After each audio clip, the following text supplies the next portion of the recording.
I don't know if everything is bigger in Texas, but the cars sure are. When I moved here 11 months ago, my little Toyota Prius suddenly felt very inadequate. Next to all those supercharged Texas edition trucks, my very economical car looks tiny and insignificant. Americans in general, and Texans in particular, are in love with big, huge things. The bigger, the better. All newlyweds dream of a big house with at least a two-car garage. Everyone I know is growing their savings, hoping to end up with a big pile of money. With each new model, our smartphones are getting larger as well, with a bigger storage capacity. We Americans have the biggest and the most impressive military in the world. And if you drive around rural Texas, as I do every day, you will notice that even our longhorns are the biggest and the baddest cows out there. Israel, in contrast, was never a big country, not even at their peak. While in biblical times it took several days to cross it from the south to north, today you can drive the distance in less than a day, and from the east to west in just 2 or 3 hours.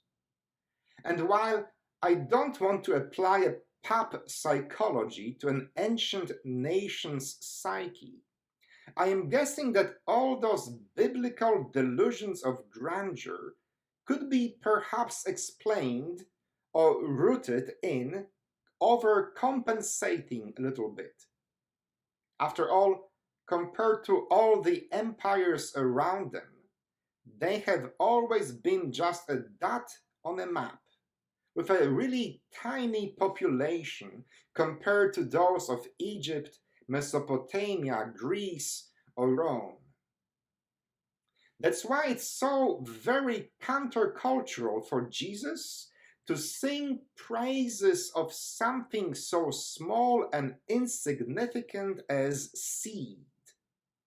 In both gospel parables assigned for this Sunday, Jesus tells us that the reality of God can be well explained by a seed. First, like a seed scattered on the ground by a farmer whose job ends right there with the sowing. And then, like a mustard seed, which eventually becomes a mighty bush that provides a shelter from the scorching sun for all kinds of creatures.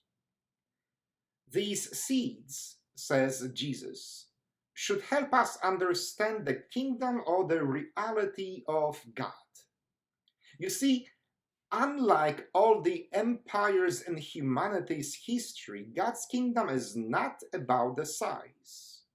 The God of Jesus was perfectly happy with a few sheep, cattle, and sleepy shepherds, not big marbled palaces with footmen, midwives, and ladies in waiting. The God of Jesus was perfectly happy with a small bunch of unruly fishermen, tax collectors, and sex workers, not vast armies conquering the world for the one true religion.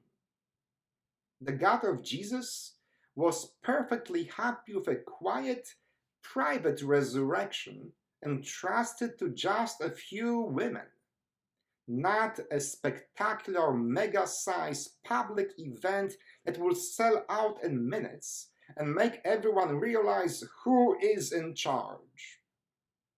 Instead, the God of Jesus is very content with tiny, modest-looking seeds of faith, hope, and love, like the faith of an infant taking their first wobbly steps, like the hope of a child who believes that her parents will accept her after coming out, like the love of a new father growing stronger and bigger each single day.